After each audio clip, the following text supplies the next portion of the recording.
जब एस्ट्रोलॉजी का ज्ञान जीवन के एक्सपीरियंस के साथ मिलेगा तो फिर चमत्कार होगा, और फिर ऐसा चमत्कार होगा कि फिर इंसान जो है न केवल अपना जीवन संवार पाएगा, अपने आसपास वाले सभी का जीवन संवार पाएगा। आप गारंटी लेते हैं कि 6 महीने बाद बंदा एस्ट्रोलॉजर बन सकता है? गारंटी प्रेशर कुकर की ली जाती है। विद्या का वायदा किया जाता है कि 7:30 आने वाली होती है ना, वो कंफर्ट जोन में होते हैं कि जब आएगा देखा जाएगा, और जब आता है तो देखा नहीं। खराब राहु वाले जो हैं वो आज भी बर्बाद होंगे, कल भी बर्बाद होंगे, लेकिन अच्छे राहु वाले जो हैं सही समय पे रिस्क लेंगे। वो कुछ ऐसा क्रिएटिव, कुछ ऐसा ओरिजिनल लेके आएंगे जो उनके लिए एकदम से गेम चेंजर था। सबसे पहली बात तो ये है कि किस वार को कौन सा रंग पहनना चाहिए, ये कहीं पे वर्णन नहीं। जिस ग्रह वाले दिन जिस वार को उसका रंग पहनते हैं, हम जाने अनजाने में उस प्लेनेट को अलाइव करते हैं, ट्रिगर करते हैं। वो कहते हैं उम्र भर यही खता करता रहा, धूल चेहरे पर थी आईना साफ करता रहा। नमस्कार, स्वागत है आप सभी का हमारे इस पॉडकास्ट में। मैं हूं आपके साथ अंशिका। पॉडकास्ट में हम आपसे बहुत कुछ शेयर करते हैं, बहुत सारे ऐसे मेहमानों को लेकर आते हैं जो हमारे और आपके लाइफ के लिए बहुत अच्छी अच्छी रेमेडीज़ बताते हैं। आज के इस पॉडकास्ट में हमारे साथ एक एस्ट्रोलॉजर जी हैं। उनको आप सोशल मीडिया पर हर समय देखते होंगे, इंस्टाग्राम की बात कर लें या यूट्यूब की बात कर लें, छाए रहते हैं। बिल्कुल ठीक समझ रहे हैं। आज हमारे साथ उपस्थित हैं एस्ट्रोलॉजर योगेश शर्मा जी। आज उनसे हम बात करने वाले हैं एस्ट्रोलॉजी को लेकर, वास्तु की भी बात करेंगे क्या एक मोती या एक नग पहनने से किस्मत आप बदल सकते हैं। साथ ही ये भी जानेंगे कि क्या थोड़े बहुत एस्ट्रोलॉजी जानने से हम कब से आपकी या अपनी कुंडली देखना शुरू कर सकते हैं। बहुत सारे मिथ्स हैं, सबको बस्ट आज करने वाले हैं आज के इस पॉडकास्ट में। चलिए बिना देरी के शुरू करते हैं और स्वागत करते हैं उनका। बहुत बहुत स्वागत है। धन्यवाद। नमस्कार सर, कैसे हैं आप? बहुत बढ़िया, बहुत मज़ा आएगा आज आपके साथ। हम अंशिका और हम दोनों बैठे हैं। आई होप कि ये कन्वर्सेशन एक बहुत एनर्जेटिक, बहुत नॉलेजफुल रहेगा। बिल्कुल सर, क्योंकि आपके पास जो ज्ञान है उसकी तो सीमा ही नहीं है। और सबसे बड़ी बात ये है कि सर लॉजिक के साथ में बात करना बहुत बड़ी चीज़ आज के समय में है, क्योंकि जब हम सोशल मीडिया पर देखते हैं कोई भी कुछ भी नेट से उठा करके चिपका कर चले जाते हैं। हंसिका, देखिए बात फिर वही आ जाती है कि एक समय था कि नॉलेज को कलेक्ट करना एक चैलेंज था।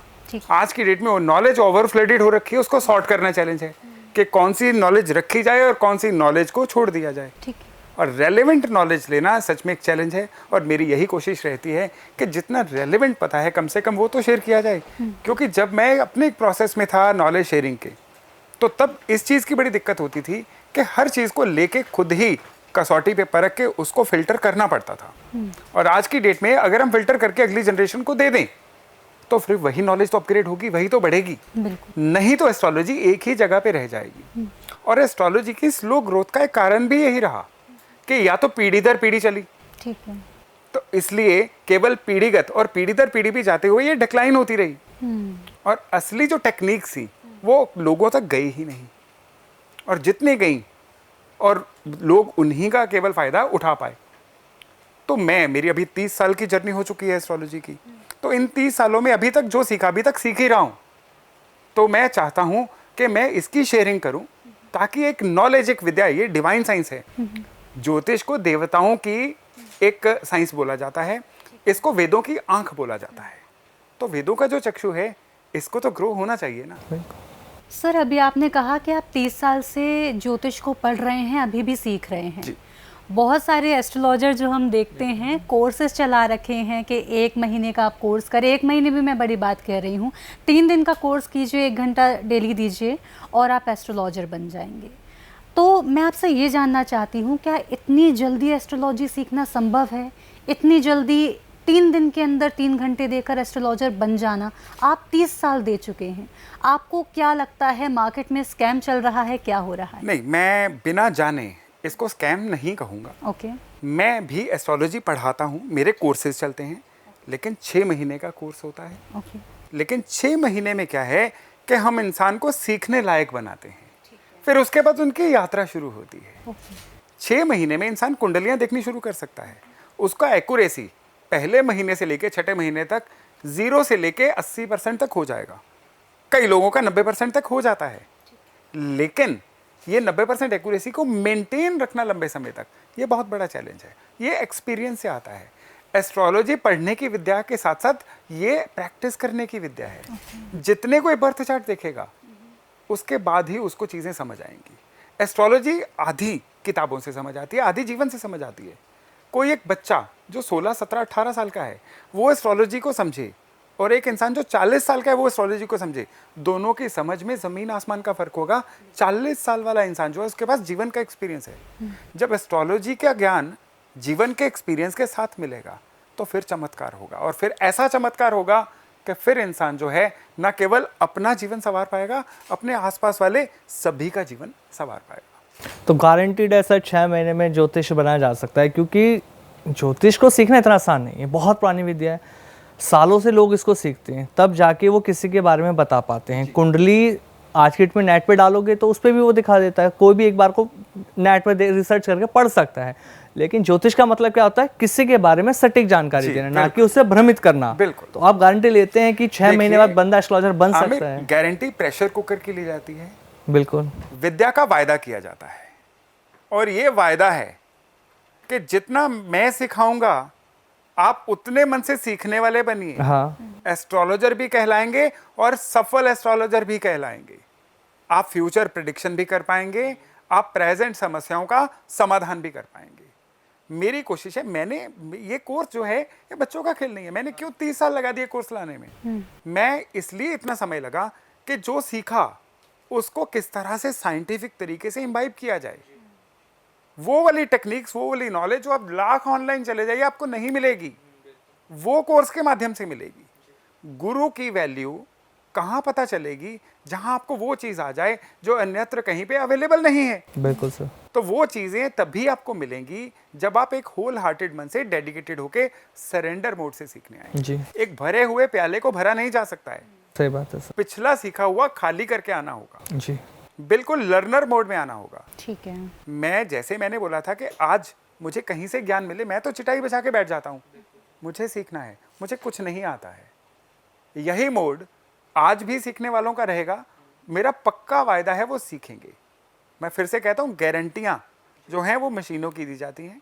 गारंटियाँ जो है वो लर्निंग कोर्स में नहीं होती, उसमें वायदे होते हैं। जी। और ये पक्का वायदा है, और ये वायदा आज का नहीं है। जिस इंसान ने सीखा है वो इंसान आज की डेट में प्राउडली कह रहा है कि हाँ, हम कहीं ना कहीं अब जीवन में एस्ट्रोलॉजी में खड़े हैं।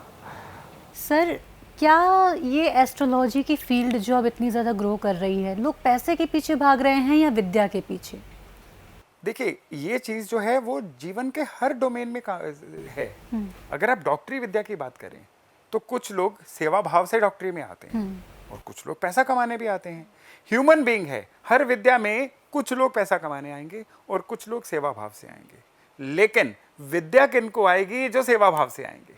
जो लोग केवल और केवल पैसा कमाने के लिए आएंगे, कम से कम विद्या तो नहीं आएगी। हाँ, मूर्ख बना सकते हैं लोगों को, लेकिन विद्या नहीं आएगी। आप कोर्सेज की बात कर रहे हैं ना, कोर्सेज में बड़ी वैरायटी अवेलेबल है। अब जिस इंसान का फ्लेयर ही नहीं है सीखने का, आप उसको कैसे सिखा देंगे?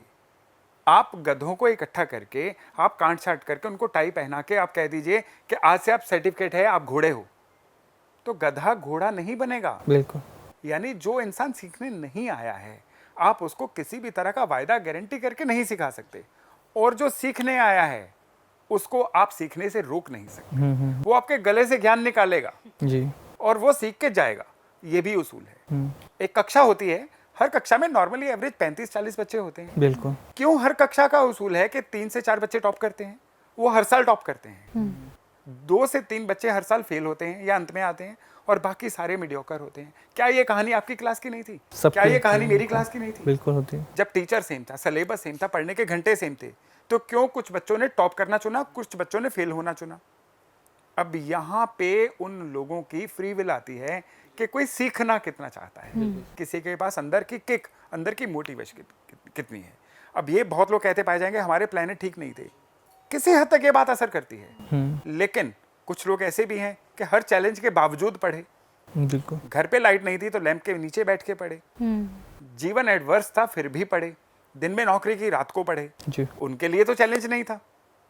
तो प्लेनेट जहां पे असर करते हैं वहां पे प्लेनेट असर करते हैं, लेकिन जहां पे आपकी फ्री विल असर करती है वहाँ पे वो ही असर करेगी और कुछ नहीं असर करेगा, और ये भगवत गीता में भी है। सर ज्योतिष जो है कहते हैं कि ग्रहों के ऊपर आधारित है।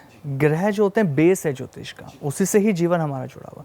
उसमें से मैं कुछ ग्रहों की बात करता हूँ। सबसे पहले राहु ग्रह को हम ले लेते हैं। सबसे स्ट्रांग ग्रह माना जाता है पैसे के मामले से। कहते हैं अगर किसी का राहु ग्रह स्ट्रांग है तो बंदा करोड़पति बन सकता है। कितना सच है ये सर?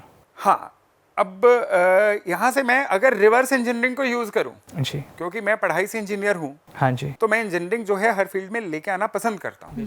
रिवर्स इंजीनियरिंग यूज करूँ, एक इंसान जो करोड़पति अरबपति है, अब कैसे बना उसको पीछे जाके देखिए। वो केवल और केवल दिन रात गधा मजदूरी करके अमीर नहीं बना, जी उसने सही समय पे रिस्क लिए, हाँ उसने सही समय पे सही डिसीजन लिया, उसने सही समय पे कुछ ना कुछ ऐसा क्रिएटिव किया जो बाकियों ने नहीं किया। जी वो इन चीजों से अमीर बना। क्रिएटिविटी राहु है, रिस्क लेना राहु है, जी सही समय पे सही पत्ते खेल जाना राहु है, डिसीजन मेकिंग राहु है। ओके तो इस तरह से अब राहु के ये एट्रीब्यूट अच्छे वाले हैं। खराब राहु भी तो होता है। बिल्कुल खराब राहु भ्रम देता है, मैं हूं दूसरा कोई नहीं। अब राहु जिसका खराब होगा वो अपनी गलतफहमी में बैठा रहेगा कि मैं सब कुछ आता है मुझे, लोग मेरे पास आएंगे, मुझे कहीं पे रिस्क लेने की जरूरत नहीं है, मैं कंफर्ट जोन में ही अच्छा हूं। ये खराब राहु है, बिल्कुल एक अजीब सा भ्रम। खराब राहु क्या करता है, इंसान को हमेशा छीनने झपटने की तरफ रखता है जी कि उसके जैसा कुछ करके अमीर बन जाऊं, अपना ओरिजिनल कुछ ना करूं। क्रिएटिविटी नहीं आती है खराब राहु। तो राहु एनर्जी एक ही है। अब उसी एनर्जी के दो हिस्से कर लो आप। जी खराब राहु वाले जो हैं वो आज भी बर्बाद होंगे, कल भी बर्बाद होंगे। वो नशों में भी जाएंगे, वो कपट विद्या का सहारा लेके क्रिमिनल एक्टिविटीज में भी जाएंगे, अच्छा वो शॉर्टकट्स अपना के जीवन में बिल्कुल अर्निंग कैपेसिटी को खत्म करेंगे। लेकिन अच्छे राहु वाले जो हैं सही समय पे रिस्क लेंगे, वो कुछ ऐसा क्रिएटिव, कुछ ऐसा ओरिजिनल लेके आएंगे जो उनके लिए एकदम से गेम चेंजर साबित होगा। अच्छा अब आप देखिए जितने भी अच्छे स्टार्टअप्स आए, जितनी अच्छी इनोवेशंस आई, कैसे आई? एक अच्छी क्रिएटिविटी का सहारा लेके आई। कोई ऑनलाइन फूड प्लेटफॉर्म बन गया, कोई ऑनलाइन कैब प्लेटफॉर्म बन गया, कोई ऑनलाइन होटल प्लेटफॉर्म बन गया। कैसे लोगों की जरूरतों को उन्होंने काउंट किया? क्रिएटिविटी अपना के और सही समय पे फैसला लेके। एक लॉकडाउन था जिसमें लोगों के चलते चलते काम बंद हो गए, लेकिन कुछ लोगों की नई जिंदगियां शुरू हो गई। किनकी शुरू हुई? जिन्होंने उस आपदा में अवसर ढूंढा। आपदा में अवसर क्या है? राहु है। ठीक है। और जो लोग आपदा में टूट जाते हैं, खराब राहु वाले हैं। जो रिकॉर्ड तोड़ते हैं वो अच्छे राहु वाले हैं। सर अगर जैसे आप कह रहे हैं दो तरह का राहु खराब हो गया मान लेते हैं, ठीक करने के लिए क्या कोई उपाय करना हमें यही पड़ेगा? एस्ट्रोलॉजी आती है, यहीं पे तो एस्ट्रोलॉजी आती है। तो ये आप उपाय बताएं थोड़ा। पहली बात तो ये है कि एस्ट्रोलॉजर केवल कुंडली देख के ब्ला ब्ला ब्ला ब्ला बोल के चला जाए, वो एस्ट्रोलॉजर नहीं है। ठीक है, हर इंसान यूनिक है। बिल्कुल है। आप अपने सगे भाई से डिफरेंट हो, बिल्कुल बिल्कुल। दो जुड़वा बच्चे नेचर में अलग अलग होते हैं। किस इस तरह से कुदरत ने हर एक के अंदर जो नूर दिया है वो डिफरेंट है, यूनिक है। बिल्कुल सर। तो एक ही जन्म कुंडली वाले हजारों लोग हैं। सही बात। सभी का राहु सेम तरीके से काम नहीं करेगा। एक सेम कुंडली को दूसरे कुंडली से अलग कौन सा फैक्टर करता है कि कोई इंसान जो है किस वास्तु में रह रहा है, ओके, वो पिछले जन्मों के कौन से संचित कर्म लेके आया है, जी जी जी जी, और उसके माता पिता की कुंडली उसके नक्षत्रों को कहाँ पे काट रही है। ये सारे फैक्टर मिलके एक इंसान को यूनिक बनाते हैं। अब एस्ट्रोलॉजर सबसे पहले इंसान की कुंडली देखेगा, उसके प्लस एंड माइनस देखेगा। अब उस इंसान से पूछेगा भी कि उसकी जीवन यात्रा अभी तक की कैसी रही, क्या चैलेंज आ रहे हैं। अब उससे एक तो उसके प्लैनेट्स उसके लिए किस तरह से काम कर रहे हैं वो भी पता चलता है, बिल्कुल। और दूसरा पता चलता है कि ये इंसान जो है ये किस थॉट प्रोसेस का मालिक है। इसने अपने प्लैनेट्स को जो उसकी ओरिजिनल सेटिंग्स थी किस तरह से बिगाड़ दिया। ओके, एस्ट्रोलॉजी क्या है? आपको ओरिजिनलिटी में वापस लाने का नाम है। आप मोबाइल यूज करते हैं, सभी मोबाइल यूज करते हैं आज की डेट में। मुझे एक बात बताइए कि क्या जैसा मोबाइल आपने शोरूम से लिया था वैसा ही यूज कर रहे हैं? आपने उसको कवर भी लगाया, आपने नई ऐप्स भी डाली, उसका वॉलपेपर भी चेंज किया, 20 और चीजें लगाई, अपनी लाइफस्टाइल के अकॉर्डिंग उसको एडजस्ट कर, सही बात है। तो वो मोबाइल आपका एक पर्सनल चीज बन गई। सो ही जन्म कुंडली है जो फैक्ट्री सेटिंग थी, हमने अपने डिफरेंट सर्कमस्टांसेस से उनको चेंज किया। अब उनको चेंज किया तो वो हमें पीड़ा भी दे सकती है, हमें फायदा भी दे सकती है। हम अगर गलती से मोबाइल में मैलवेयर डाउनलोड कर लें, अब मोबाइल में क्या होगा? दिक्कत होगी। बिल्कुल। तो आप हैक ये हो कह जाएगा। रहे हैं क्या सर कि जो हमारी कुंडली में जो भी जब हमारा जन्म होता है, जो ग्रह अपनी अपनी जगह पर हैं, और फिर जो हम काम करते हैं, जो भी हम कर्म कर रहे हैं, कहीं आ रहे हैं, जा रहे हैं, किसी को कुछ बोल दे रहे हैं, उनसे भी हमारा ग्रह इफेक्ट हो रहे हैं? उन्हीं से इफेक्ट हो रहे हैं। किस तरह से हो रहे हैं अंशिका, सर? आप लोगों एक को चीज पता ही देखिए, नहीं है। आप पहली बात तो एक पक्का याद रखिएगा, भगवान खराब माल कभी नहीं बनाता। भगवान हमेशा हर एक को कंप्लीट बनाता है। कई इंसान दिव्यांग पैदा होते हैं, हम कहते हैं भगवान ने सही नहीं बनाया। भगवान ने एक स्क्रिप्ट लिख के भेजा है, किसी कर्म गति को नील करने के लिए ऐसा उनको बना के भेजा। किसी इंसान को किसी बहुत राजा के घर में पैदा कर दिया, वो भी एक स्क्रिप्ट का हिस्सा है। तो भगवान के किसी भी क्रिएशन पे शक नहीं करना है। अब वो इंसान इस जीवन यात्रा में जो इंटेलिजेंस उसके पास है, जो उसके पास फ्री विल है, उससे जो चीजें सही या गलत करता है ना, उससे उसके ग्रह बिगड़ते या अच्छे होते हैं। और ये बहुत बड़ा फैक्टर है। सपोज करिए आप प्लैनेट्स की बात करें, आपने राहु से बात शुरू की थी ना, जी। बाकी प्लैनेट्स पे मैं लेके जाता हूँ, केवल राहु से लेके। अब एक इंसान जो है सुबह कभी भी उठता है, रात को कभी भी सोता है, दिन में कभी कोई उसका असाइंड काम समय पे पूरा नहीं करता है। हाँ। तो इसका मतलब हम सरल भाषा में कह सकते हैं वो अनुशासित नहीं है, वो डिसिप्लिन नहीं है। जो डिसिप्लिन नहीं है उसका सूरज खराब होगा, चाहे बर्थ चार्ट में मेष राशि का उच्च सूरज बैठा हो। अब उसको उच्च सूर्य के रिजल्ट नहीं मिलेंगे। वो एस्ट्रोलॉजर को जाके चार्ट दिखाएगा, मेरा तो सूर्य उच्च का है, मेरी हर जगह पे बेइज्जती को हो रही है। वो बेइज्जती इसलिए हो रही है क्योंकि सूर्य की एनर्जी उसने बिगाड़ दी। अच्छा। वो डिसिप्लिन नहीं है, तो सूर्य अब उल्टा असर देके उसकी ब्रांडिंग को, उसके गुडविल को खराब करेगा। अब यही सूर्य उसके पिता को दिक्कत देगा। सूर्य पिता का कारक है। अच्छा। पिता को दिक्कत आई, पिता क्या तो राजयोग चल रहा था, पिता को भी नहीं पता चल रहा उसको दिक्कत कहां से आ रही है। उसको दिक्कत आ रही है क्योंकि उसका बेटा इनडिसिप्लिन्ड होके अपने सूर्य को खराब कर रहा है, और उसका जो एक रेजोनेंस है, उसका जो एक फ्रीक्वेंसी है, वो उसके पिता तक भी पहुंच रही है। तो इस तरह से प्लेनेट एक फैमिली में भी लोगों को इफेक्ट करते हैं किसी एक के हैबिट पैटर्न के थ्रू। अब चंद्रमा, ये फुलफिलमेंट के कारक हैं, हेल्पफुलनेस के कारक हैं। तभी चंद्रमा को ममतामयी बोला गया है, माँ बोला गया है। माँ क्या होती है? Unconditional helper. तो अगर आपको जो पता है आप किसी से शेयर कर सकते हैं, आप नहीं करते हैं, रिवेंजफुल रहते हैं, कभी किसी की हेल्प नहीं करते, उल्टे हेल्प ले लेते हैं, 100% आप अपने चंद्रमा को खराब कर रहे हैं। अच्छा। अब कोई एस्केप नहीं है। चंद्रमा का अगला रिजल्ट होता है फ्री फ्लो ऑफ कैश। अब ऐसा इंसान जो हेल्पफुल नहीं है लोगों को, बहुत स्वार्थी है, हेल्प लेने का देने का नहीं, ऐसी सोच का मालिक है, उसको लिक्विडिटी का क्रंच आएगा ही आएगा। उसको इमोशनल सेटबैक्स लगेंगे, वो डिप्रेशन एंजाइटी में भी जाएगा, वो थेरेपिस्ट के पास जाएगा और अपने मन का इलाज करवाएगा। इसको लिख के रख लीजिए। और इसका अगला असर उसकी माता जी की हेल्थ पे होगा। अब जाने अनजाने में किस तरह से हम प्लेनेट से डील कर रहे हैं और प्लेनेट्स हमारे साथ खेल रहे हैं। मैं तो अभी एक टिप ऑफ द आइसबर्ग इतनी सी चीज बता रहा हूँ। हर प्लेनेट के ऊपर एक किताब लिखी जा सकती है। जी। तो सर अब मेरा आपसे एक ये सवाल है, अगर हम बात करें शनि और मंगल की, दोनों आपस में दुश्मन हैं। दिन आज शनिवार है, शनि का रंग पहनना चाहिए, मैंने पहन रखा है मंगल का। किस तरह से अफेक्ट करेगा? क्या मुझे कोई दुष्परिणाम देखने को मिलेंगे? सबसे पहली बात तो यह है कि किस वार को कौन सा रंग पहनना चाहिए, ये कहीं पे वर्णन नहीं है। अच्छा। शनि का रंग काला है, मंगल का रंग लाल है। भाई अगर आपकी जन्म कुंडली में शनि बहुत ज्यादा एक डोसाइल मोड में है, डॉर्मेंट मोड में है, सोए हुए मोड में है, और शनि अगर जग गए तो वो आपको बड़ा नुकसान दे सकते हैं। अगर ऐसा योग है तो शनि का रंग क्यों पहनेंगे शनिवार? ठीक है। जिस ग्रह वाले दिन, जिस वार को उसका रंग पहनते हैं, हम जाने अनजाने में उस प्लेनेट को अलाइव करते हैं, ट्रिगर करते हैं। अगर वो बुरा होगा तो बुरे रूप से ट्रिगर होगा, अच्छा होगा तो पॉजिटिवली ट्रिगर होगा। तो ये नहीं करना, ये नहीं करना चाहिए जब तक आपको अपने अच्छे और बुरे ग्रहों का ज्ञान नहीं है। ये तो कुंडली मतलब दिखानी इंपॉर्टेंट है इसमें तो। बहुत इंपॉर्टेंट है। इसको कभी भी ऐसा नहीं रखना चाहिए शनिवार को काला रंग, सोमवार को सफेद रंग। और जबकि ये तो हमें यही बोला जाता है तो कि आपको, सालों से हाँ ये हम सुनते यही आ सुन रहे रहे हैं। हैं। आप सालों से ये सुन रहे हैं, तो ये आज सालों पहली से बार हमने ऐसा एक सुना। गलत चीज को आप ढो रहे हैं। अच्छा। जो भी प्लेनेट आपके बर्थ चार्ट में अच्छा है उसको ट्रिगर करने का फायदा है। गलती से भी आप अपने ग्रह जो विलेन प्लेनेट है आपके चार्ट के, उसको ट्रिगर मत करिए। आप इसको एग्जाम्पल के रूप में लेके चलिए ना। आपके एरिया में अगर कोई राउडी एलिमेंट रहता है, वो इग्नोर करता है आपको, तो क्या आप उसको रोज छेड़ के आप उसकी अटेंशन अट्रैक्ट करोगे? बिल्कुल नहीं। तो सेम केस है ना बर्थ चार्ट में। कोई प्लेनेट किसी कर्मगति की वजह से मे बी आपको परेशान करने के लिए बैठा हुआ है, आप उसका रंग पहन के उसको ट्रिगर कर रहे हो, तो ऐसा कैसे चलेगा? सर पॉडकास्ट के बाद मेरा तो चार्ट एक बार देख के बताइएगा प्लीज। क्योंकि हम लोग भी ज्योतिष के साथ पॉडकास्ट करके यही फॉलो करने लग जाते हैं कि भैया दिनों के हिसाब से कलर पहनना है। ऐसा नहीं है।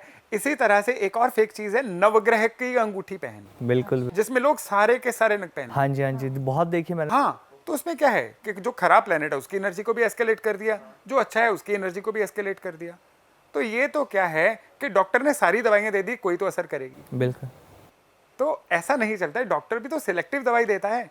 जो मॉलिक्यूल डॉक्टर को लगता है आपकी बीमारी पे असर कर सकता है, डॉक्टर तो उसकी दवाई देगा। कभी डॉक्टर को देखा सारे एंटीबायोटिक दे दिए, सारी पेन किलर दे दी? नहीं। तो ये नवग्रह वाला भी जो एक हॉक्स है ना, ये सबसे खराब चीज है जो एस्ट्रोलॉजी या शास्त्रों में तो ऐसा कभी कहीं लिखा ही नहीं गया है।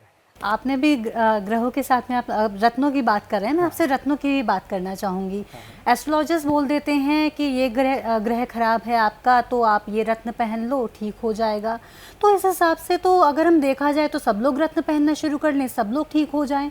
और फिर इस हिसाब से तो मंदिर बनने चाहिए एस्ट्रोलॉजर्स के, क्योंकि वो लोगों की ज़िंदगी सही कर रहे बदल देते हैं, बिल्कुल ठीक और बात है। लोग भगवान से तो इतनी ज़्यादा उम्मीदें नहीं हैं लोगों को जितनी एस्ट्रोलॉजर्स से होने लगी हैं। जी हाँ। करना चाहिए, इसको थोड़ा क्लियर कीजिए। देखिए, ये आपने जो बात पूछी है और जो मुझे समझ आ रही है वो ये है कि क्या उपाय, B it James, B it donations, क्या लाइफ चेंज कर सकते हैं? हाँ। क्या फेट चेंज कर सकते हैं? बिल्कुल। ऐसा बिल्कुल नहीं है। पहली बात, उपाय बहुत असर करते हैं, जेमस्टोन बहुत असर करते हैं, लेकिन एक पर्टिकुलर एरिया में, एक पर्टिकुलर लिमिट तक। ओके। आप अगर सरल भाषा में समझना हो तो आप किसी भी एक क्लाइंट की कुंडली को दो हिस्सों में बांटिए। ठीक। 50% उसका एफर्ट, 50% एस्ट्रोलॉजर का। ये दो 50 मिलेंगे तो एक शतक बनेगा। एक क्लाइंट किसी एस्ट्रोलॉजर के पास आया है कि उसका काम बंद हो गया या उसका इनकम इतना खत्म हो गया है कि जीना, उसका जो सब्सिस्टेंस है वही मुश्किल हो गया।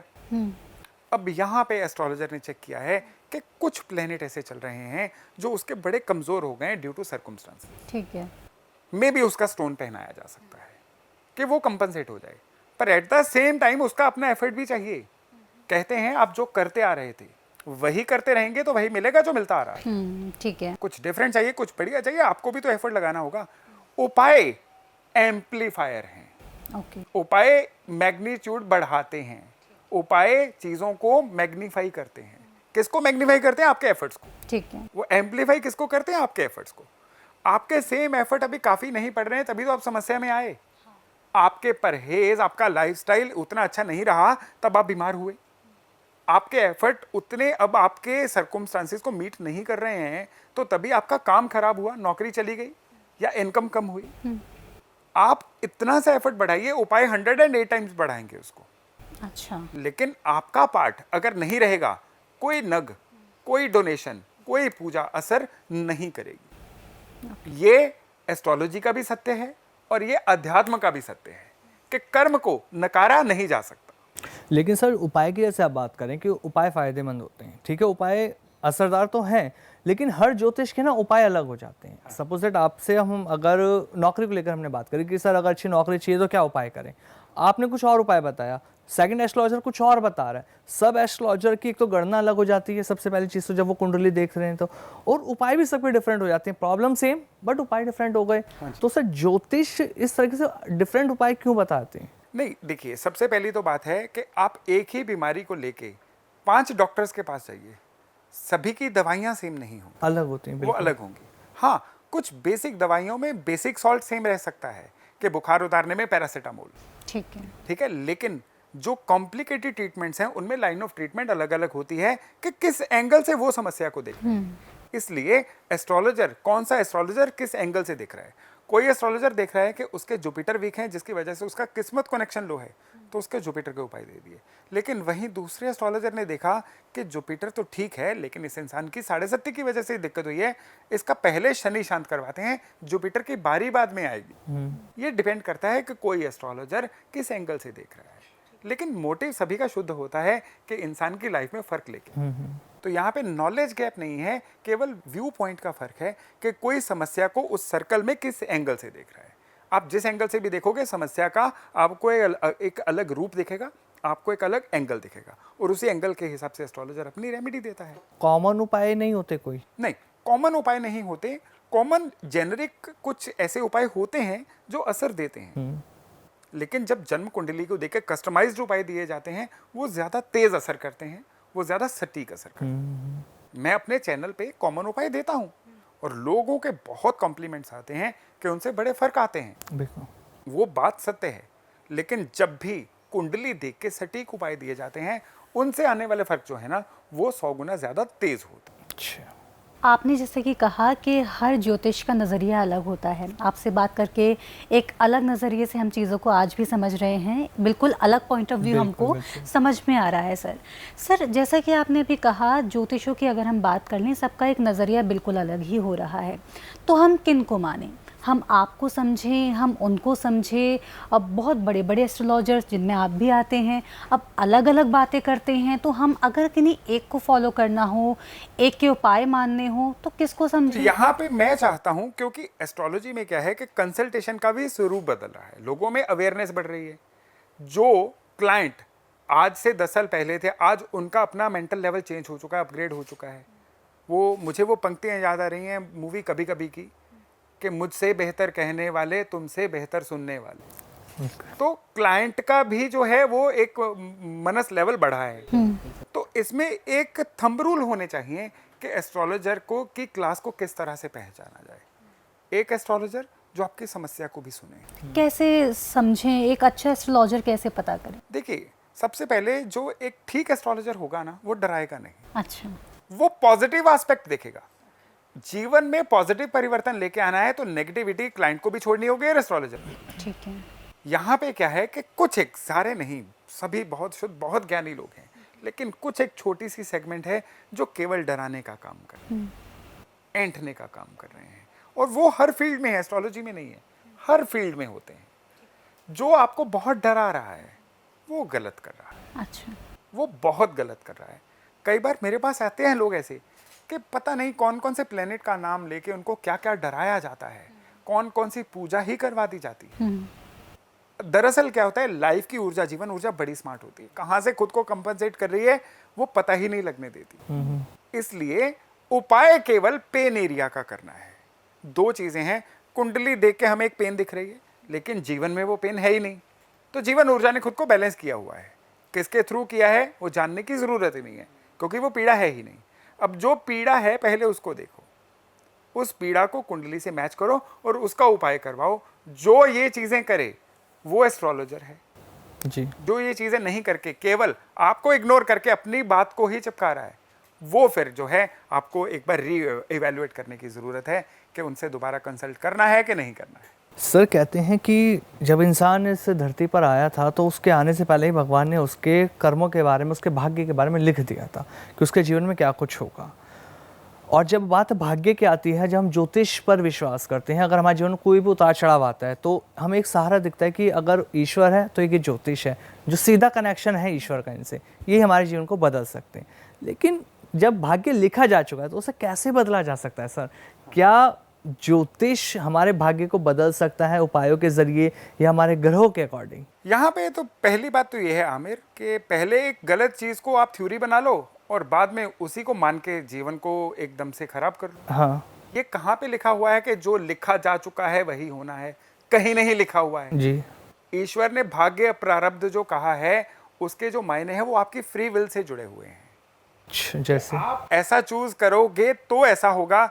जैसे बचपन में हमने फ्लो चार्ट पढ़ा था जिसमें इफ एंड बट स्टेटमेंट होती थी कि अगर ऐसा होता है तो वैसा होगा, अगर वैसा होता है तो ऐसा होगा। ये है थ्योरी भाग्य की। जी जी जी। भाग्य की ये थ्योरी बिल्कुल नहीं है जो हम अपनी पुरानी मूवीज में देखते आए हैं कि ऐसा लिख दिया है, एक ऐसी बुक है जिसमें आपका ऐसा लिखा हुआ है, ऐसा ही होना है। ऐसा होना तो बैठ जाओ ना घर पे, सैलरी अपने आप आ जाएगी, इनकम अपने आप आ जाएगी। क्यों जाते हो फिर काम पे? जो भाग्य में लिखा है वो तो हो जाएगा। तो ये सोच निराशावादी सोच है। भाग्य क्या है? आपकी जन्म कुंडली क्या है? जब आप पैदा हुए, आकाश का नक्शा वो आपकी जन्म कुंडली है। वो एक फ्रेमवर्क है, आपका स्वॉट एनालिसिस है, ये आपकी स्ट्रेंथ है, ये आपकी वीकनेस है। आप ऐसा करोगे ऐसा हो सकता है, आप वैसा करोगे वैसा हो सकता है। कहते हैं ना कि ताश के खेल में खराब पत्तों का आना हार नहीं है। जी। जो उन खराब पत्तों से अच्छा खेल जाता है वो जीतता है। बिल्कुल बिल्कुल ट्रू। तो ये है भाग्य की परिभाषा। जितने मर्जी खराब प्लेनेट आपको मिले हो, आप उनसे अच्छा खेल गए ना, आप राजयोग वाली कुंडलियों से बेहतर उठ पाओगे। भाग्य फ्री विल है आपकी। जी। व्हाट डिसीजंस यू टेक, यहां पे एस्ट्रोलॉजी का रोल आता है। एस्ट्रोलॉजर आपको बताता है ये प्लेनेट कमजोर है, आपको बिहेवियर इस तरह से बदलना है। आपका ये प्लेनेट स्ट्रांग है, आपको ये पत्ता सही समय पे खेलना है। ये एस्ट्रोलॉजर बताता है। ईश्वर ने सभी को बराबर अवसर दिए हैं। जी। देखिए, कुदरत के पास बहुत धन है। हर इंसान, दुनिया में 800 करोड़ की आबादी है। जी जी। हर इंसान करोड़पति अरबपति बन सकता है। नेचर के पास इतने रिसोर्सेज हैं, लेकिन फिर भी क्यों 3 से 4% लोग ही अमीर हैं? क्यों 97% लोग गरीब हैं? ये भाग्य प्रारब्ध नहीं है, ये फ्री विल है। जिन्होंने अमीर बनना चूज किया या बर्थ चार्ट के अनुसार उन्होंने अपने सही पत्ते खेल लिए, वो तो अमीर बन गए। बिल्कुल। एस्ट्रोलॉजर का रोल सलाहकार के रूप में ज्यादा है, उपाय देने वाले के रूप में कम है। उपाय तो दवाई है, सारी उम्र उपाय भी नहीं चलते। कई लोग सवाल पूछते हैं कि कोई ऐसा उपाय दीजिए जो हम सदा करते रहें। क्यों करते रहो भाई? दवाई सदा खाते हो, उपाय क्यों सदा करते रहोगे? ठीक इसी तरह से एक्शंस कौन से सारी जिंदगी करने चाहिए। लोगों को सवाल ये पूछने चाहिए। जब तक सवाल जो हैं वो इंप्रूव नहीं होंगे, जवाब कभी भी आप एक्सपेक्ट नहीं कर सकते कि इंप्रूव्ड आपको जवाब। बिल्कुल ट्रू। अच्छे सवाल ही अच्छे जवाब को अट्रैक्ट करते हैं। तो एज अ क्लाइंट, जब तक आप एस्ट्रोलॉजर से क्वालिटी क्वेश्चंस नहीं पूछोगे, डोंट एक्सपेक्ट कि वो आपको क्वालिटी आंसर दे देगा, क्योंकि एस्ट्रोलॉजर के पास भी सेंसर सिस्टम है।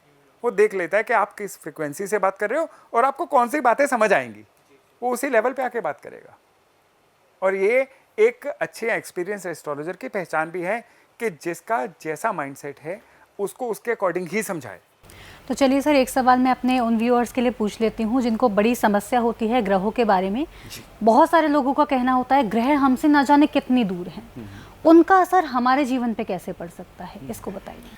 देखिए, सबसे पहली तो बात यह है कि जो लोग इस तरह की शंकाएं करते हैं, वो उनका दिल अपने आप धड़कता है या पलकें अपने आप झपकती हैं, या रात को सोते हुए मेटाबॉलिज्म हमारा जो है किस तरह से वर्क करता है, बॉडी किस तरह से खुद को रिपेयर करती है, इन चीज़ों के बारे में उनकी थ्योरी क्या है।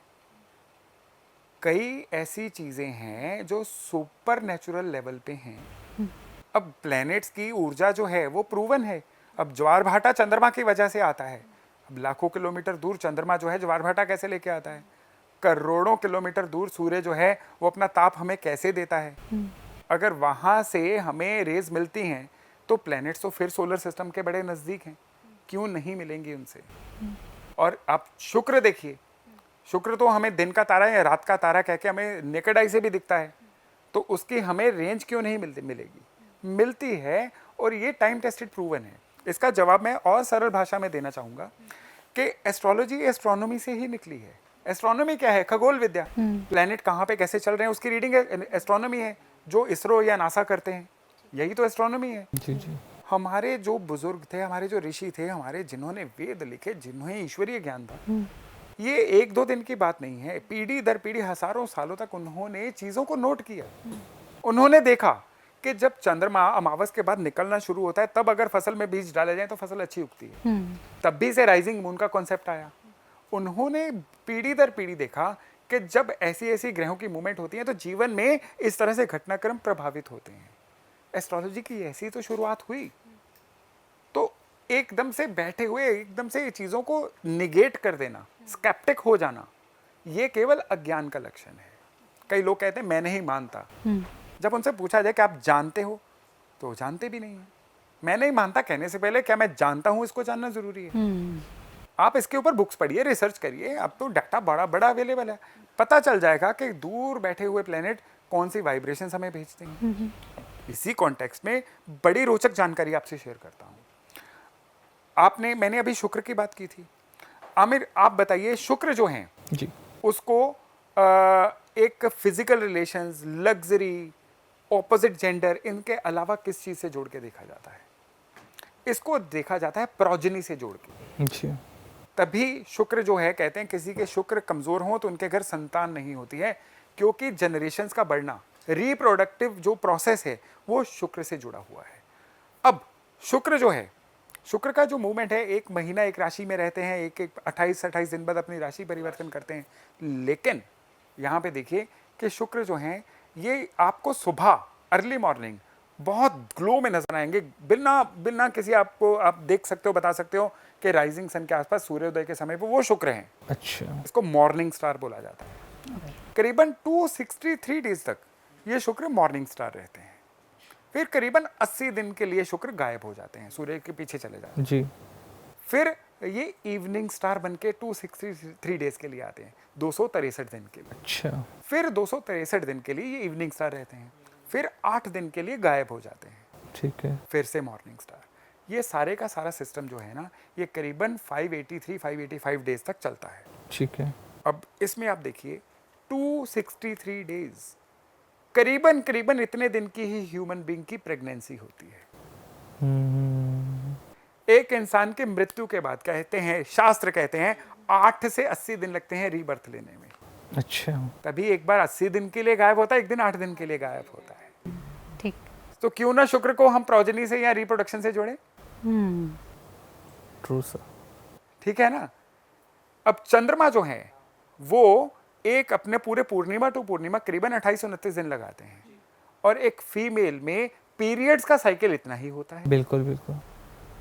तो ये चीजें जब ह्यूमन बीइंग से जुड़ी हुई हैं, तो हम कैसे कह सकते हैं कि जो प्लेनेट हैं वो हमारे जीवन को कंट्रोल नहीं कर रहे हैं। बात तो है कि कितना अंदर घुसते हो आप इनके, कैसे जानते हो इनको, समझने की यही जरूरत पता है। चलेगा ना। तो पहले जानिए फिर बोलिए। हाँ, फिर पहले नहीं मानते। मानिए, पहले जानिए फिर मानिए। बिल्कुल। डीप नॉलेज लेनी पड़ेगी इसके लिए लोगों को। खाली सूर्य मेष राशि में उच्च होते हैं इससे एस्ट्रोलॉजी नहीं आती है। एस्ट्रोलॉजी को जड़ से देखने में एस्ट्रोलॉजी आएगी। सर हमारी कुंडली में जब ग्रह खराब होने लगते हैं तो बहुत सी बार हमें अंदाज़ा नहीं होता कि जो परेशानियां डेली लाइफ में रूटीन में आ रही हैं वो किस वजह से आ रही हैं। हम या तो इग्नोर कर देते हैं, हमें लगता है कि चल ठीक है आ जाइए, कल वो ठीक हो जाएगी। धीरे धीरे या तो बिजनेस में कभी हमें लॉस दिखता है, कभी हमारी फैमिली में हमें कोई इशू दिखता है, हस्बैंड वाइफ के रिलेशन में प्रॉब्लम दिखने लगती है, किसी से अचानक लड़ाई झगड़ा होने लग जाता है। तो ये ग्रहों का प्रभाव है, लेकिन लोग नहीं समझ पाते। तो अचानक से ना एकदम से पता लगता है कि हाँ इतना बड़ा नुकसान हो गया। तो कौन से ग्रह ऐसे धीरे धीरे खराब होने लगते हैं जो अचानक से प्रभाव डालते हैं नेगेटिव हमारे जीवन पर? आपने वैसे सवाल में ही जवाब भी दे दिया है। अच्छा। कि कोई भी चीज अचानक नहीं होती, पहले धीरे धीरे कुछ चीजें इग्नोर होती हैं, वो अचानक बन के सामने। बिल्कुल। अचानक से असल में कुछ नहीं होता है। अचानक एक मिथ है, अचानक एक कह लीजिए राहु का प्रभाव है जो हमें गलतफहमी में रखता है। अच्छा। तो इसको भी उदाहरण देके समझाता हूँ कि सपोज करिए 7:30 से लोग डरते हैं। 7:30 क्या प्रभाव देगी? 7:30 आने से पहले इंसान को सबसे पहले चीज़ों को इग्नोर करना सिखाती है। अच्छा। जिसकी 7:30 आने वाली होती है ना, वो इंसान जो है बहुत सारी चीज़ों में जीवन को इग्नोर करना शुरू कर देता है। ओके। फिर 7:30 में उस इग्नोरेंस का परिणाम उसको मिलता है। वो कहता है अचानक से आ गया। नौकरी वाले लोग काम में इंटरेस्ट लेना कम कर देते हैं और 7:30 में नौकरी चली जाती है। या उनके सर्विस डोमेन में कुछ ऐसे बदलाव आ रहे होते हैं, बाकी लोग तो उन बदलाव के प्रति खुद को अपग्रेड कर रहे होते हैं या अडेप्ट कर रहे होते हैं। जिनकी 7:30 आने वाली होती है ना, वो कंफर्ट जोन में होते हैं कि जब आएगा देखा जाएगा, और जब आता है तो देखा नहीं जाता। वो एकदम इस तरह से होता है। मंगल जब भी प्रभाव देंगे, मंगल की दशा आएगी, गोचर में चलते चलते मंगल गलत एंगल पे आ जाएंगे, इंसान की एनर्जी को खत्म करेंगे, इंसान को डरपोक बनाएंगे, और उसकी वजह से उसके नुकसान होंगे। और उसको समझ नहीं आएगी कि दरअसल नुकसान तो डर की वजह से हुआ था, बाहर से नुकसान कहीं आया ही नहीं था, डर की वजह से ये फैसला लिया गया था। जी जी। शुक्र जब भी खराब होंगे, शुक्र चॉइस होते हैं, इंसान गलत चीजें चूज करेगा। अच्छा। शुक्र के खराब होने पे गलत चॉइसेस उसको नुकसान देंगे। चंद्र के खराब होने पे इंसान का ओवर इमोशनल बिहेवियर जो है उसको नुकसान देगा। अच्छा। सूरज के खराब होने पे उसका अहंकार, मैं ही मैं हूं, ये फैक्टर उसको नुकसान देगा।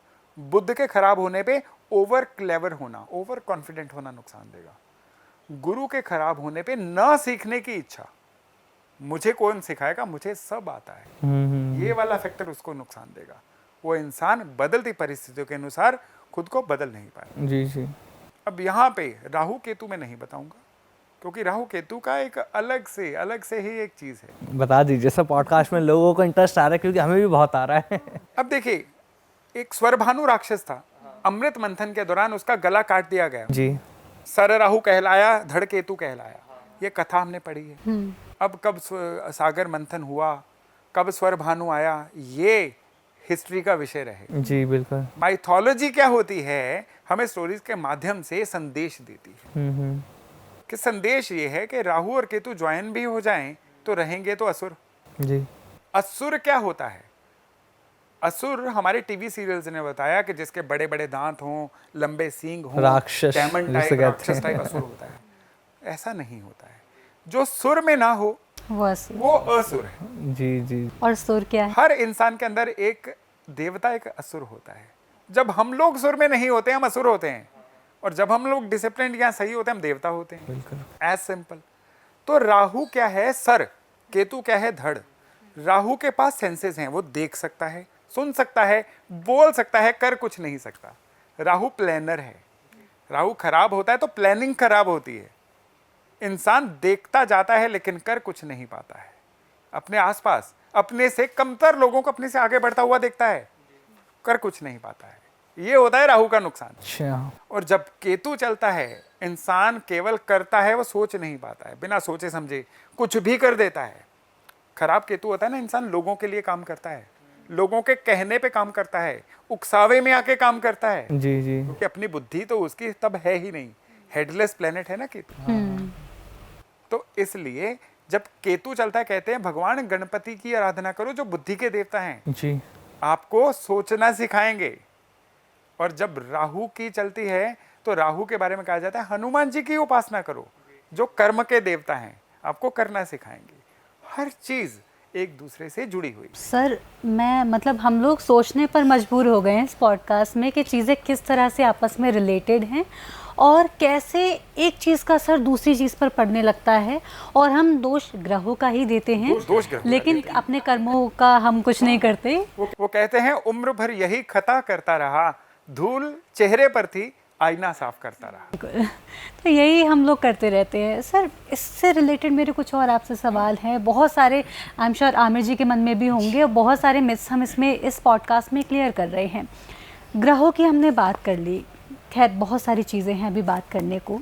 जैसे कि आपने हमें बताया गुस्से की बात की, मैं आपसे मंगल के बारे में बात करना चाहती हूँ, क्योंकि जब मंगल की बात आती है तो सबसे पहले उसको शादी से जोड़ दिया जाता है कि अगर मांगलिक कोई व्यक्ति है, उससे किसी नॉन मांगलिक की शादी हो गई तो वो मृत्यु को प्राप्त होने ही होने हैं। क्या वहाँ पर उनके गुस्से की वजह से होता है? अगर हम साइंटिफिकली देखें तो वहाँ पर क्या कारण रहता है? क्योंकि एक अलग नज़रिए से समझ रहे हैं तो इसको भी समझना चाहूँगी। अंशिका, ये वाली मिथ्स नहीं है एस्ट्रोलॉजी से लोगों का विश्वास कम किया। जी। मंगल मृत्यु देता है, कहाँ लिखा है भाई? नहीं लिखा है। मृत्यु तुल्य लिखा है। और अगर एस्ट्रोलॉजी के आप ग्रंथों की बात करें तो BPHS जो एक मदर ग्रंथ माना जाता है उसमें कुछ और लिखा है, किसी होरा शास्त्र में कुछ और लिखा है। ठीक है, तो ये सारे सूत्र हैं। सूत्र किसको बोलते हैं? जो कोडेड फॉर्म में होते हैं। ओके। तो इसको डिकोड किन्होंने किया? अपने मूड के हिसाब से। किसी ने अपने मूड के हिसाब से मृत्यु में डिकोड कर दिया, किसी ने कष्ट डिकोड कर दिया, जो उस दिन अच्छे मूड में आया था उसने कुछ अच्छा डिकोड कर दिया। तो ये चीजें एक्सपीरियंस का विषय वस्तु। अच्छा। पहली बात तो यह है मांगलिक नॉन मांगलिक is not equal to death. अब इसमें भी क्या होता है कि 90% केसेस में 28 वर्ष की आयु के बाद जब मंगल का फेज शुरू होता है, 28 से 33 के वर्ष में जो है 33वां वर्ष जब शुरू होना होता है, ये मंगल का फेज होता है। इसमें जब तक ये फेज आ जाता है ना, मंगल की एग्रेशन कम हो जाती है। मांगलिक नॉन मांगलिक का फर्क इसलिए कहा गया, मंगल खुद को फोर्स करता है सामने वाले पे। तो शादीशुदा जिंदगी में जब इक्वल ना हो, एक दूसरे पे फोर्स करे खुद को, तो गृहस्थी अच्छी नहीं चलती है। मांगलिक का वहम केवल यहीं तक है। मंगल का कोई बहुत एक्सट्रीम केसेस में होता है कि कुछ ऐसे संजोग बनते हैं कि जो एक दूसरे की हेल्थ के लिए अच्छे नहीं होते हैं। लेकिन ऐसा योग तो बाकी प्लैनेट्स का भी बनता है, तो उसमें खाली मंगल को दोष देना कहाँ तक उचित है? इसलिए मांगलिक की परिभाषा जो है ये मृत्यु वाली नहीं है, ये वहम नहीं करना चाहिए। जी, तो कर सकते हैं जो लोग शादी करना चाहते हैं नॉन मांगलिक मांगलिक? नहीं, इसमें this is subjected to match making. इसमें 70% केसेस में हो जाती है मांगलिक वर्सेस नॉन मांगलिक, लेकिन 30% केस ऐसे होते हैं जिसमें मांगलिक नॉन मांगलिक की शादी नहीं करनी होती है। क्योंकि आज हमारा ये जो पॉडकास्ट है ये एस्ट्रोलॉजी की बेसिक सेंस को लेके है। इसमें हम टेक्निकल नहीं जाएंगे, चौथा घर आठवां घर नहीं करेंगे, वो ज़्यादातर हमारे ऑडियंस को समझ नहीं आएगा। इसलिए मैं सरल भाषा में इतना कहूँगा, 70% केसेस में हाँ, केवल 30% केसेस में ना। कोई मांगलिक दोष से जो परेशान लोग हैं उनके लिए कोई रेमेडी सर? हाँ बिल्कुल, जो मंगल दोष से परेशान हैं उनके लिए सबसे बेहतरीन रेमेडी है मंगल की चीज़ को डोनेट करना, दान करना। दान करना। ठीक है। अब मंगल की चीज़ कौन सी है? हर मीठी चीज़ मंगल है। अच्छा। तो हर मंगलवार को मीठा जो है वो भगवान के नाम पे लोगों में बांटते रहें। ठीक है, तो इससे मंगल बहुत हद तक पैसिफाई होते हैं और इवन मांगलिक होने के दोष भी जो हैं बहुत डाइल्यूट होते हैं। सर जब हम रेमेडीज़ की बात कर रहे हैं ना, तो कॉमन कुछ रेमेडीज़ आपसे पूछते हैं और बहुत सारे व्यूअर्स ऐसे हैं पॉडकास्ट में, इनके ना कमेंट्स आते रहते हैं, देखते हैं हमारे पॉडकास्ट में कि नौकरी को लेकर कुछ रेमेडीज़ सोचें। बहुत से लोग परेशान रहते हैं जॉब को लेकर, जॉब बहुत सी बार लगते लगते रह जाते हैं या नौकरी कर रहे हैं तो वो छूट जाती है। तो अच्छी जॉब पाने के लिए कौन से उपाय किए जाएँ? ये एक सवाल में दो सवाल हैं। नौकरी नहीं लग रही है या व्यापार नहीं चल रहा है, इसके कारक प्लैनेट कौन है? सैटर्न, शुक्र, शनि। तो शनि प्लैनेट जो हैं अगर आपके चार्ट में कहीं पे वीक होंगे तो आप अच्छे एम्प्लॉयर को दिखोगे भी नहीं। आप इंटरव्यू देने जाओगे, यू विल बी रिजेक्टेड, आपको कॉल ही नहीं आएगी अच्छी जगह से। शनि जब वीक होंगे, आप व्यापार खोल के बैठ जाओगे, ग्राहक नहीं आएगा, शुरुआत में व्यापार चलेगा, बाद में ठंडा पड़ जाएगा। ये होता है खराब शनि जी। अब जिनके शनि खराब हैं पहले तो बर्थ चार्ट दिखवाइए, लेकिन एक जेनरिक उपाय जो हमेशा असर करता है वो है शनि के कारक जो ब्लाइंड लोग हैं, नेत्रहीन लोग, उनकी सेवा करना।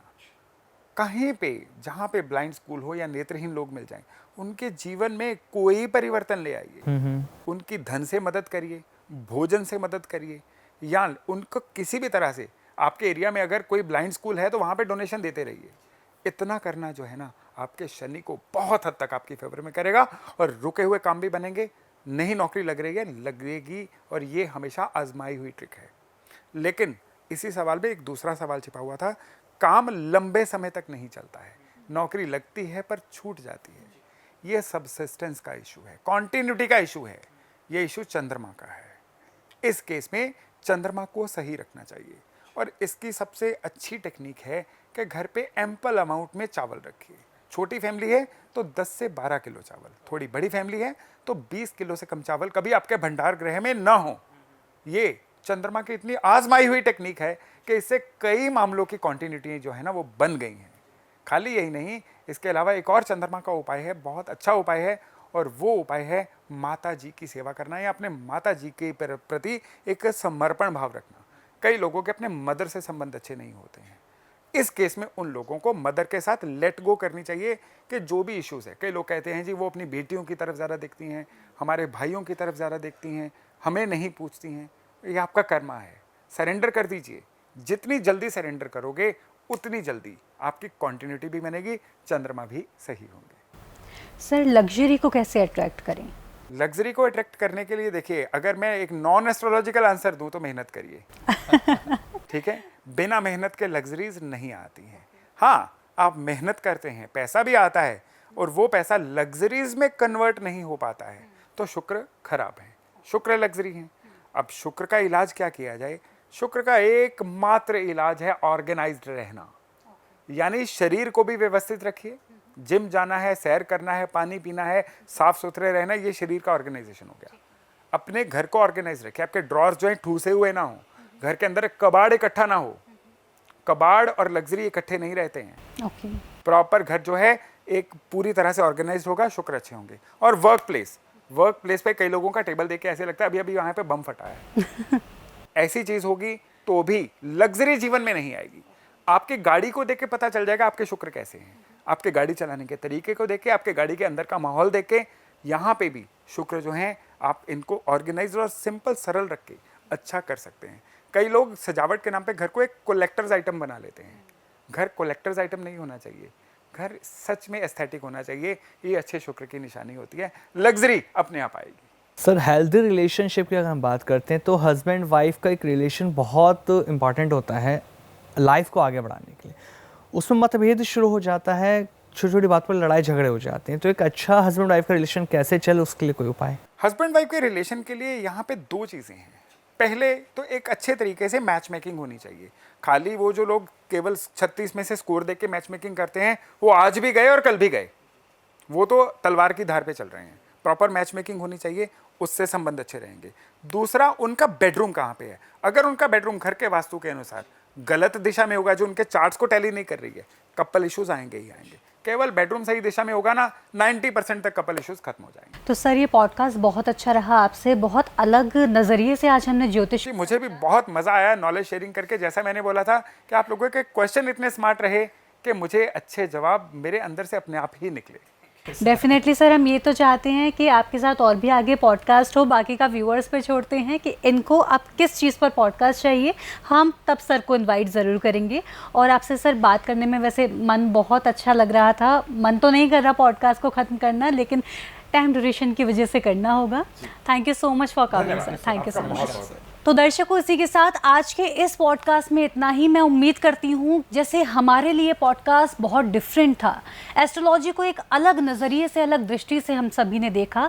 उम्मीद करती हूँ आपने भी इसी तरह से देखा होगा, एस्ट्रोलॉजी को अलग तरह से समझा होगा। कोई डाउट्स हैं, कोई सवाल अभी भी मन में है, तो सर से आप बिल्कुल जुड़ सकते हैं। कॉन्टैक्ट डिटेल्स आपको मिल जाएंगी। और उसके अलावा कोई और सवाल चाहते हैं कि अगले पॉडकास्ट में हम सर से पूछें, तो कमेंट्स में बता दीजिएगा। इसी के साथ लेती हूँ इजाज़त, फिर होगी मुलाकात। तब तक के लिए नमस्कार।